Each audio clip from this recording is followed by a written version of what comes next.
welcome to yet another video on profit loss. Monica purchased a pressure cooker at 9/10 of its selling price. Okay.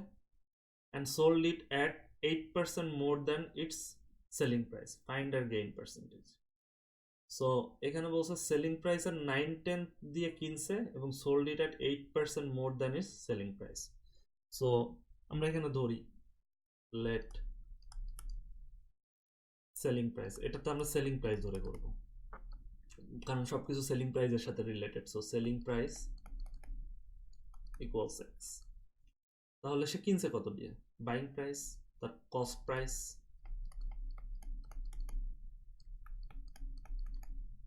Cost price হচ্ছে তার x multiplied by 9/10। So 9x over 10 or 0.9x। বলতেছে কি sold it at 8% more than its selling price। তার যে selling price ছিল x হচ্ছে 8% বেশিতে কিনছে। তাহলে মনিকার সেলিং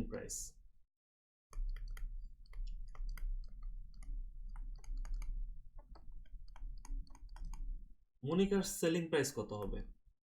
আমি কথাটা বারবার বলেছি 8%, তার মানে 100 সাথে যোগ করে দিব। 100 সাথে যোগ করলে 108। এখন 108% মানে 1.08। এখন কতর উপরে? সেলিং প্রাইস থেকে, তার মানে হচ্ছে multiplied by x.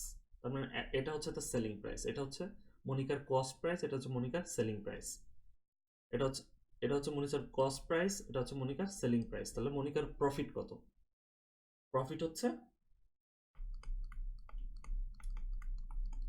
0.08x minus 0.9x। তার মানে হচ্ছে 8.18x হচ্ছে তার প্রফিট। কারণ আমাদেরকে কি বের করতে হবে? আমাদেরকে বের করতে হবে তার পার্সেন্টেজ অফ গেইন। তার মানে এটা হচ্ছে তার প্রফিট অর গেইন, এটা হচ্ছে তার গেইন।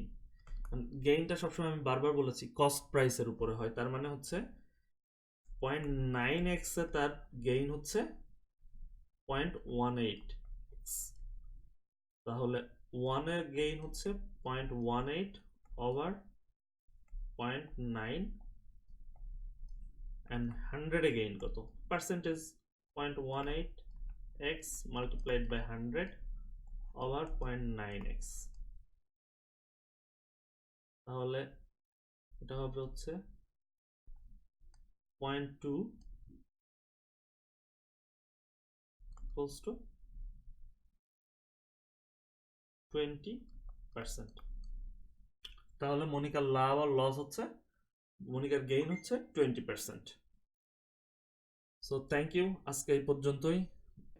আপনারা যদি আমার ভিডিও লাইক করে থাকেন তাহলে অবশ্যই সাবস্ক্রাইব করুন। নেক্সট ভিডিওতে আবারও দেখা হবে, ততদিন ভালো থাকবেন। Thank you.